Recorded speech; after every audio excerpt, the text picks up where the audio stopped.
पर सियासत तेज। आरजेडी ने बिहार सरकार पर साधा निशाना। स्वास्थ्य सेवा उपलब्ध नहीं करा पा रही सरकार, लगाए आरोप।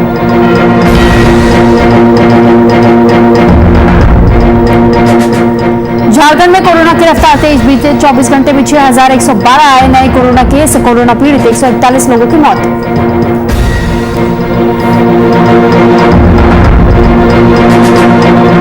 बेगूसराय में एक ट्रक से टकराया दूध का टैंकर। हादसे में टैंकर चालक की हुई मौत। मौके पर पहुंची पुलिस ने शव को पोस्टमार्टम के लिए भेजा।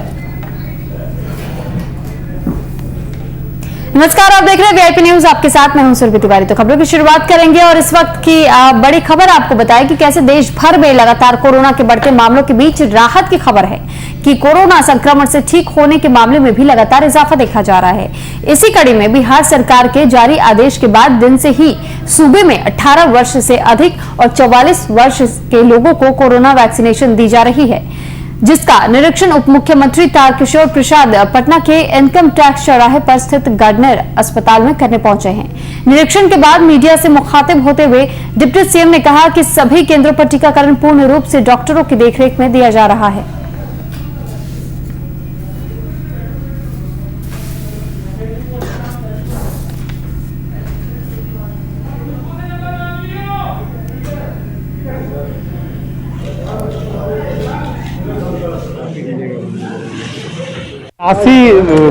लोग टीका ले चुके हैं, ये एक अच्छी बात है। लोगों में 80 लोग टीका ले चुके हैं, ये एक अच्छी बात है। लोगों में जागरूकता है और इसे धीरे धीरे हम सब विस्तार करेंगे। आज प्रारंभ करना था, इसलिए आज सीमित जगह पर ही हम सबों ने इसे प्रारंभ किया है। निकले हैं हॉस्पिटल में, व्यवस्था अच्छी है।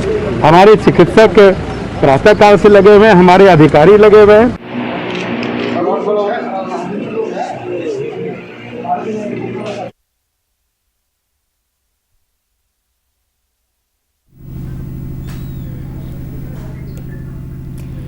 तो आपको बता दें कि जिस तरीके से टीकाकरण को लेकर के लगातार चर्चाएं तेज हो रही है और ऐसे में जो लगातार जो कोरोना मरीजों की संख्या में भी इजाफा दर्ज किया जा रहा है, तो ऐसे तमाम राज्य है जहां पर कोरोना संक्रमण के तहत ही वैक्सीनेशन की प्रक्रिया भी शुरू की जा चुकी है। और यही वो वजह है कि जब पटना में या बिहार के तमाम इलाकों की भी बात करें तो वहां पर भी वैक्सीनेशन सेंटर्स की उपलब्धता है और वहीं 3.5 लाख की डोज बिहार को पहुंचाई गई है और ऐसे में वैक्सीन लगाई जा रही है।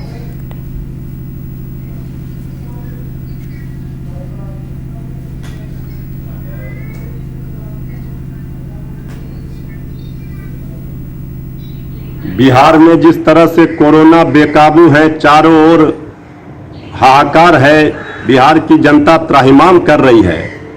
डबल इंजन की सरकार ने बिल्कुल हाथ खड़े कर दिए हैं, बिहार की जनता को भगवान के भरोसे छोड़ दिया है। इन्हीं सब बातों को लेकर के पूरा फीडबैक लेने के लिए आज नेता प्रतिपक्ष श्री तेजस्वी यादव जी और माननीय राष्ट्रीय अध्यक्ष आदरणीय लालू प्रसाद जी अपने माननीय विधायकों के साथ पूर्व प्रत्याशी जो हराए गए हैं उनके साथ एक वर्चुअल बैठक करेंगे। अपने नेताओं को निर्देशित करेंगे किस तरह से अभी जनता की सेवा की जाए। बिहार में राज्य सरकार की नाकामी का आरोप लगाते हुए आरजेडी प्रवक्ता मृत्युंजय तिवारी ने एक बार फिर से सरकार पर निशाना साधा। इस दौरान आरजेडी प्रवक्ता ने कहा कि एक और सरकार जहां कोरोना मरीजों को स्वास्थ्य सेवा उपलब्ध नहीं करा पा रही है, तो वहीं सत्तारूढ़ के नेता एम्बुलेंस अपने यहां छुपाकर रखते हुए पाए गए हैं और ऐसे में सरकार पूरी तरह से इस कोरोना काल में फेल साबित हुई है। और वहीं दूसरी ओर झारखंड हाईकोर्ट ने कोरोना के बढ़ते संक्रमण को लेकर स्वतः संज्ञान से दर्ज जनहित याचिका के तहत राज्य सरकार के आग्रह पर सुनवाई की गई, जिसमें chief justice doctor Ravi Ranjan और जस्टिस उदित नारायण प्रसाद की खंडपीठ में वीडियो कॉन्फ्रेंसिंग के माध्यम से सुनवाई हुई, जहां चीफ जस्टिस और जस्टिस ने थानों में और कई स्थानों में जब्त ऑक्सीजन सिलेंडर को तत्काल रिलीज करने का आदेश दिया और साथ ही जिला उपायुक्तों को निर्देश दिया है कि इस पर कार्रवाई करें और जितने भी जब्त सिलेंडर है उसे राज्यवासियों की जिंदगी को बचाने में इस्तेमाल करें।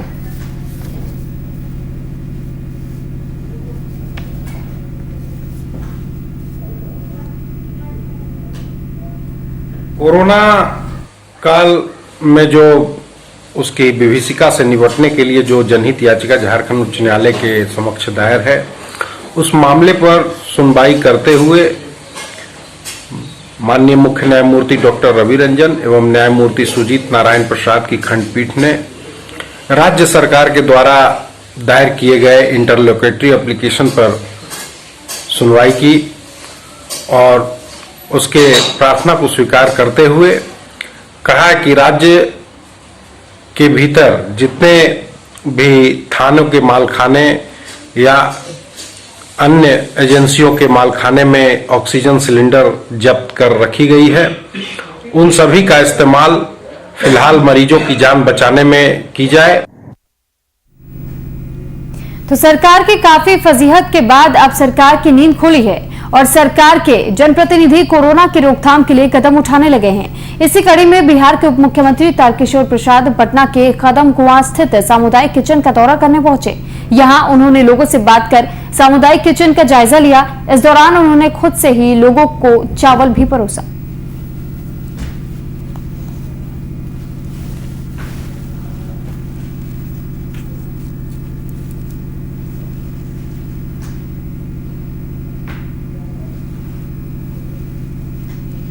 तो झारखंड में कोरोना महामारी का कहर लगातार जारी है। बीते 24 घंटे में झारखंड में कोरोना संक्रमण से 141 लोगों की मौत अब तक हो चुकी है। वहीं साथ ही झारखंड में 6112 नए कोरोना पॉजिटिव मरीजों की पुष्टि की गई है। वहीं बात करें राजधानी रांची की तो बीते 24 घंटे में कोरोना संक्रमण से 42 लोगों की मौत हुई है, जबकि 836 नए संक्रमित मरीज पाए गए हैं।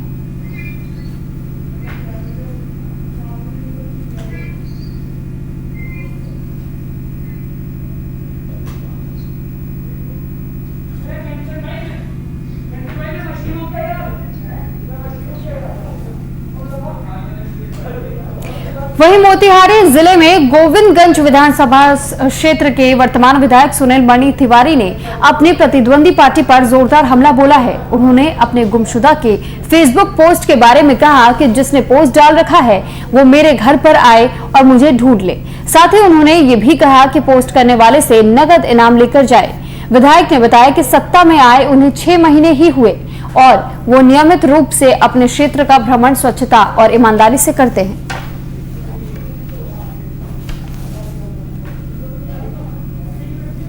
तो इसमें हम क्या कहेंगे, गुमशुदा की हम तलाश कर रहा है लोग, तो हम गुमशुदा है कि क्षेत्र में है इसको हम जनता दिख रही है जी। हम तो प्रतिदिन कोरोना काल में भी जी जनता के बीच में है जी। कभी हॉस्पिटल में जा रहे हैं, कई पंचायत में जहाँ वैक्सीन हो रहा है वहां पर खड़ा है जी, वैक्सीन की व्यवस्था कर रहे हैं। और इसका सीधे गवाही हमारे फेसबुक देखने पर आपको मालूम होगा कि मैं कहाँ हूँ जी। अगर किसी को दिन में दिखाई न दे तो मैं उस पर क्या बोलूँ। बिल्कुल, लेकिन उसमें तो साफ साफ फोटो के साथ लगाया गया गुमशुदा की तलाश 2 लाख रुपए इनाम भी रखा गया। 2 लाख नहीं 20 लाख 20 लाख रुपए का इनाम, 2 लाख नहीं 20 लाख 20 लाख का इनाम रखा गया। बहुत लोगों ने कहा कि मैंने देखा है, आइए हमको रुपए दीजिए, हम माने उपलब्ध कराते हैं जी। उसके बाद उसने बंद कर दिया जी। फेक आईडी से जो विरोधी लोग हैं जी का काम है, उससे उस पर हमको कोई तर्क वितर्क करने की जरूरत मेरा जी नहीं है। कहने वाला कहते रहेगा जी, आगे बढ़ने। सोशल मीडिया के बारे में क्या कहिएगा आप? जिस आईडी से ऐसी मतलब घटिया पोस्ट किया गया है उसके बारे में क्या कहिएगा आप? उस आईडी में फेक आईडी है, कोई आईडी उसका ओरिजिनल आईडी। और इस पर अधिक जानकारी के साथ संवाददाता मनीष हमारे साथ फोन लाइन पर जुड़ चुके हैं। मनीष, जानकारी चाहेंगे आपसे कि गुमशुदगी की जिस तरीके से पोस्टर्स तमाम जगह पर लगे हैं, लेकिन उसके बाद से खुद ही जब नेता खुद सामने आ गए और उसके बाद से इन्होंने ये कह दिया कि अगर वाकई आपको ये दिखाई दे रहा है कि विधायक लापता हैं तो आप इसे प्रूफ कीजिए, क्योंकि हम तो काम कर रहे हैं। हमारे फेसबुक पोस्ट के अगर आप नजर डालें तो फेसबुक पोस्ट के माध्यम से भी आपको ये जानकारी मिल जाएगी कि हमने कहां कहां कितना काम किया है। क्या कहेंगे इस पर? बिल्कुल जी, बिल्कुल। सुनील मणि तिवारी जो भाजपा के जो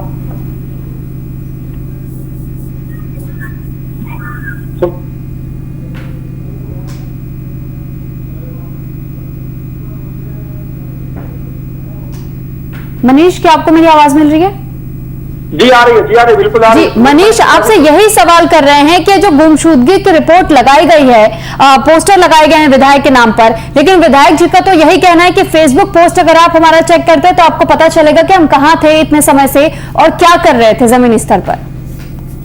विधायक जी बिल्कुल जहां भी जब भी किसी कार्य के लिए जाते हैं तो वो बिल्कुल सोशल मीडिया पे एक्टिव रहते हैं और जहां भी जाते हैं वो डालते रहते हैं, लेकिन उनके प्रतिबंधी द्वारा ये डाला गया है कि विधायक नीलमणि तिवारी लापता रह रहे हैं घर छोड़ के, और उनसे 20 लाख का इनाम भी रखा गया है। तो जिस पर विधायक नीलमणि तिवारी ने प्रेस कॉन्फ्रेंस भी किया था और उन्होंने बताया था कि हम तो पूरे दिन क्षेत्र में ही रह रहे हैं, लेकिन हमारे जो प्रतिबंधी लोग जो है वो हमें भड़काने की, जनता को भड़काने की कोशिश कर रहे हैं। ठीक मनीष, आईडी जो, लेकिन जिस आईडी पे पोस्ट किया गया है वो आईडी फेक आईडी है बिल्कुल। ठीक, यानी कि अब पहले तो पोस्टर लगा दिए गए, उसके बाद से फेसबुक पोस्ट का लेकर भी जब जिक्र किया गया तो उन्होंने ये कह दिया कि ये फेक आईडी का इस्तेमाल किया गया था। तो क्या पोस्टर सोची समझी साजिश नहीं थी? ये बिल्कुल सोची समझी साजिश के तहत छवि को धूमिल करने के लिए विधायक जी के इस पोस्टर को लगाया गया था कि ताकि जनता में आक्रोश हो और लोग कहीं ना कहीं पे कुछ गलत कर बैठे। चलिए ठीक, बहुत शुक्रिया आपका मनीष तमाम जानकारी तक पहुंचाने के लिए। तो मोतिहारी की खबर आपको बता रहे कि कैसे गुमशुदगी के नाम पर एक पोस्टर चस्पाया गया है, और मोतिहारी जिले की तस्वीर हम आपको दिखा रहे हैं जहां पर गोविंदगंज विधानसभा क्षेत्र के वर्तमान विधायक सुनील मणि तिवारी ने अपने प्रतिद्वंदी पार्टी पर जोरदार हमला पोस्टर के माध्यम से किया, और उन्होंने अपने गुमशुदगी की रिपोर्ट के तौर पर ही इस पोस्टर को सबके सामने रखा। तो वहीं बिहार में कोरोना को लेकर जारी सियासत के बीच लॉकडाउन को लेकर सत्तारूढ़ गठबंधन में ही घमासान की स्थिति अब उत्पन्न हो रही है। इस घमासान पर कांग्रेस विधानमंडल दल के नेता और भागलपुर विधायक अजित शर्मा ने तल्ख टिप्पणी दी है।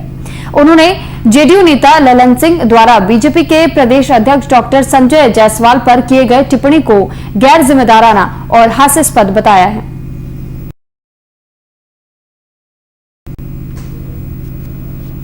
मैं भी आज समाचार पत्र के माध्यम से देखा कि आदरणीय राजीव रंजन सिंह उर्फ ललन सिंह ने बड़ा ही आश्चर्य बयान दिया है कि साहब आदरणीय प्रतिपक्ष के नेता तेजस्वी यादव जी और आदरणीय प्रदेश अध्यक्ष जायसवाल जी के बारे में कहा है, ये लोग कैसे बयानबाजी दे रहे हैं, इनसे कोई भला नहीं होना है बिहार का।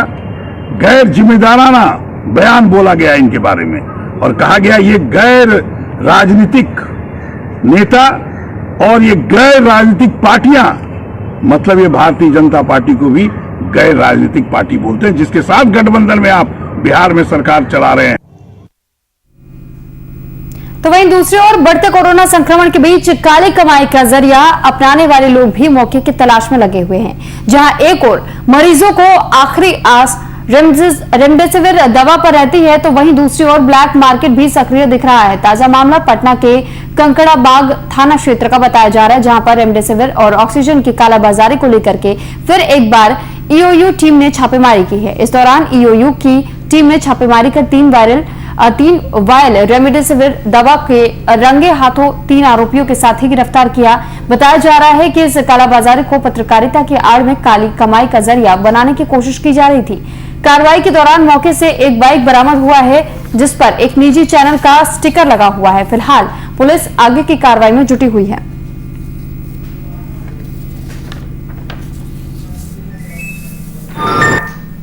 हम लोगों ने एक ट्रैप किया हुआ था और इसमें कुछ लोग रेमडेसिविर इंजेक्शन की लेन देन कर रहे थे, और जिसमें हमारी टीम तीन लोगों की इसमें गिरफ्तारी की गई है। उधर से लगाई है और अभी पूछताछ चल रही है। इसमें आगे कुछ और हम लोग आगे अपडेट करेंगे आपको। सर भी ये इनके पास माइलन का वो था इंजेक्शन, और ये इंजेक्शन अभी कुछ दिन पहले भी अभी हमारे ड्रग इंस्पेक्टर रहेंगे, बताएंगे किन किन हॉस्पिटल को अलॉट किया गया था। उसके बाद ये जानकारी पूरी तरह मिल जाएगी कि इसमें से लीक कहाँ से हुआ है इंजेक्शन। और वहीं शेखपुरा में 18 वर्ष से 44 वर्ष के आयु वाले नागरिकों को टीकाकरण के लिए इंतजार की घड़ियां समाप्त हो गई हैं। जिले के सभी प्राथमिक स्वास्थ्य केंद्रों और सदर हॉस्पिटल में इस उम्र के व्यक्तियों को टीकाकरण दिया जा रहा है। टीकाकरण का समय सुबह 10 बजे से दोपहर 2 बजे तक के लिए निर्धारित किया गया है। Civil surgeon doctor Krishna Murari Prasad Singh ने बताया कि टीकाकरण के लिए सभी प्रशासनिक तैयारियां पूरी कर ली गई हैं।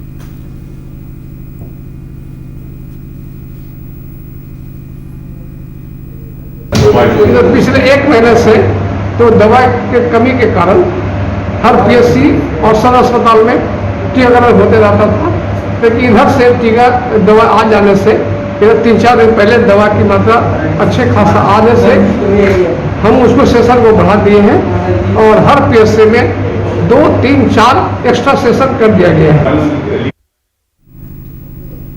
और वहीं दूसरी ओर पटना में 18 से 44 साल तक के लोगों को कोरोना वैक्सीन दी जा रही है। वैक्सीन को लेकर युवाओं में काफी उत्साह नजर आ रहा था, लेकिन राजधानी के कई सेंटरों पर वैक्सीन नहीं पहुंचने को लेकर के लोगों में निराशा भी नजर आई। वहीं उनका कहना है कि बड़ी मशक्कत के बाद रजिस्ट्रेशन हुआ था, जिसके बाद अभी तक वैक्सीन की शुरुआत नहीं हुई है।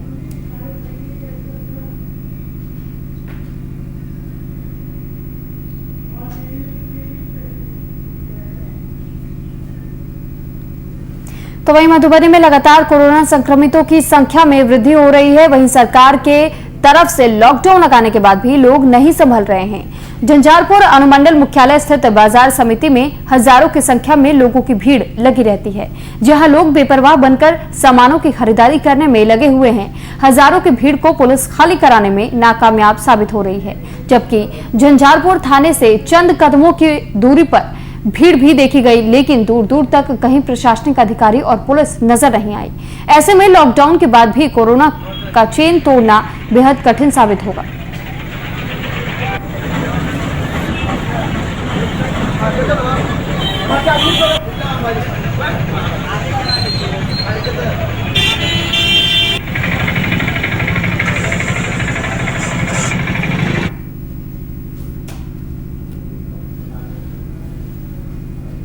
और वहीं समस्तीपुर जिले में कोरोना का कहर लगातार बरतते ही जा रहा है और जिले में कोरोना संक्रमित मरीजों का आंकड़ा लगातार बढ़ रहा है। कोरोना के दूसरे चरण में पिछले सारे रिकॉर्ड तोड़ते हुए पिछले 24 घंटे में जिले में 609 नए कोरोना संक्रमित मरीजों की पहचान की गई है। वहीं कोरोना से 19 लोगों की अब तक जान भी जा चुकी है, लेकिन अब भी समस्तीपुर के लोग कोरोना के प्रति सजग नहीं दिख रहे हैं और वहीं पुलिस भी मौन बनी हुई है। तो वहीं समस्तीपुर शहर के अलग अलग जगहों की क्या है तस्वीर, इसका जायजा लिया हमारे संवाददाता कैसर खान ने।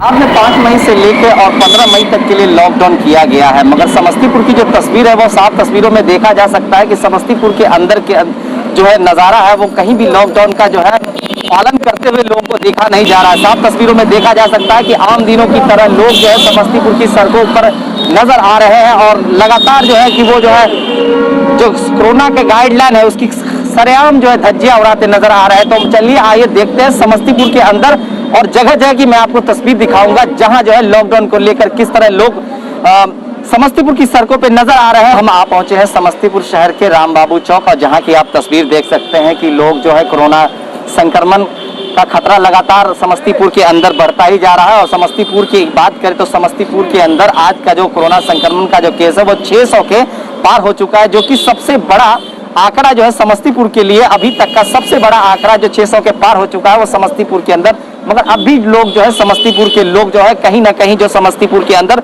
जिस तरह से कोरोना संक्रमण बढ़ते जा रहा है मगर लोग अब भी बेपरवाह है और अब भी जो है लोग समस्तीपुर की सड़कों पे साफ नजर आ रहे हैं। कहीं ना कहीं सरकार लगातार जो है कोरोना संक्रमण को लेकर पूरी तरह से चिंतित बनी हुई है, मगर समस्तीपुर का जो नज़ारा है समस्तीपुर के जो लोग हैं कहीं ना कहीं उन्हें डर नहीं लग रहा है कोरोना संक्रमण को और लगातार जो है इस लॉकडाउन के अंदर जो है समस्तीपुर की सड़कों पे नजर आ रहे हैं। बात करें प्रशासन की तो प्रशासन भी कहीं देखने को नजर नहीं आ रहा है कि आखिर प्रशासन है कहाँ। प्रशासन भी पूरी तरह से मौन बनी है, पूरी तरह से शांत बनी हुई कहीं नजर नहीं आ रही है।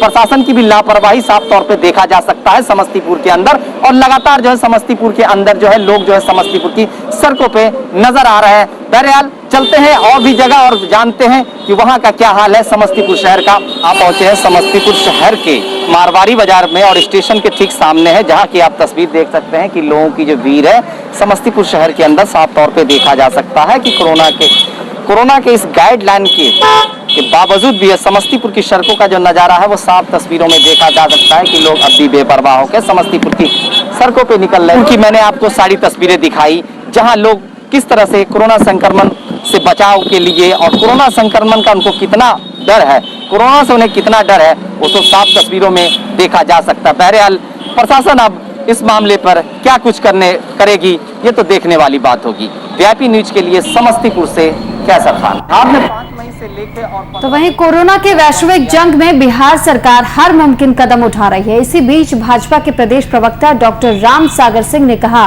कि इस जंग को और बेहतर तरीके से लड़ने के लिए स्वास्थ्य सेवाओं को लगातार व्यवस्थित कर और मजबूत किया जा रहा है।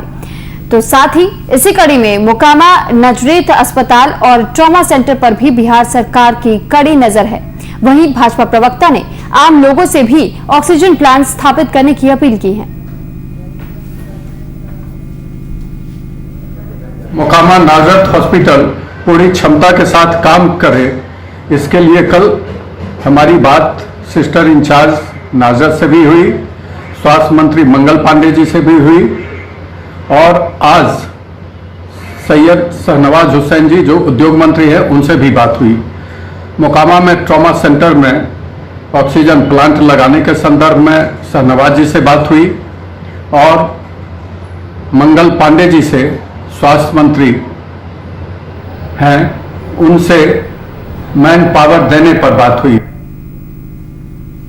तो बिहार में शराबबंदी और कोरोना महामारी की भय सभी के दिल में बैठी हुई है। आपको बता दें कि बिहार में पूर्ण रूप से शराबबंदी है, लेकिन बावजूद इसके शराबियों के लिए शराब उपलब्ध है और शराब पीने की सबसे सुरक्षित जगह छपरा सदर अस्पताल का शौचालय फिलहाल बना हुआ है, जिसमें ना पुलिस का भय है और ना ही किसी की नजर में आने का खतरा।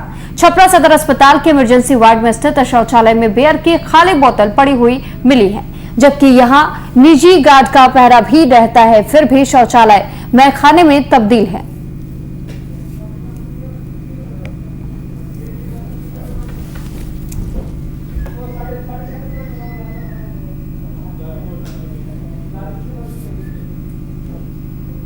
और वहीं पकड़ी दयाल ब्लॉक के सिहसहनी ग्राम से छपरा, चैता और चोरवा को जोड़ने वाली सड़क की खराब स्थिति से लोग बेहद परेशान नजर आ रहे हैं। जानकारी के अनुसार इस सड़क का निर्माण कार्य पिछले साल सितंबर-अक्टूबर में सड़क निर्माण एजेंसी संवेदक मनीष सिंह के तरफ से शुरू किया गया था, जिसमें सड़क पर सिर्फ मिट्टी डाल दी गई और उसके बाद सड़क निर्माण कार्य बंद हो गया। आपको बता दें कि जब पिछले महीने 10 मार्च को ग्रामीणों ने इस सड़क के कनीय अभियंता से बात की तो कनीय अभियंता ने बताया कि मार्च के अंत तक इस सड़क का निर्माण कार्य हो जाएगा, लेकिन अभी तक इस सड़क का निर्माण कार्य शुरू ही नहीं किया गया है।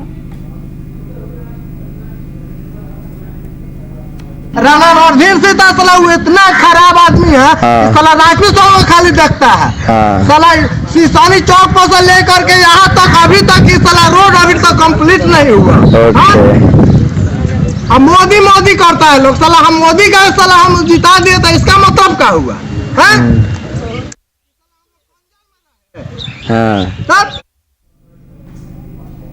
तो संग्रामपुर थाना क्षेत्र के बरियारिया गांव खाना बनाने के दौरान आग लग गई, जिसमें 2 लोगों का घर जलकर राख हो गया। आग से घर में रखा खाद्यान्न, कपड़ा और नकदी आभूषण सहित 3 लाख की संपत्ति जलकर नष्ट हो गई। आग लगने के बाद काफी मशक्कत से ग्रामीणों के सहयोग से आग पर काबू पाया गया।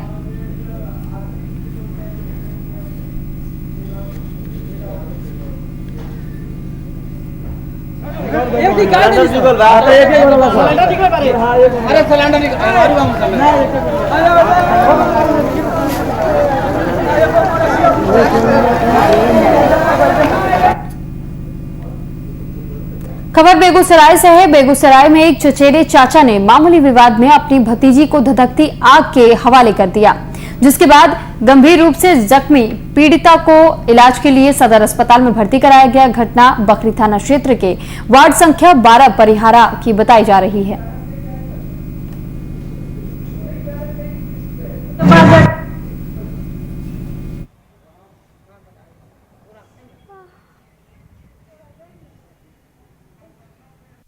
जला दिया। कैसे?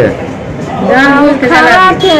हाँ, हम खड़ा थे, बस गाली देते देते आई, बस पीछे से पकड़ उसका बहन और भाई भाभी सब मिल के उसका सब परिवार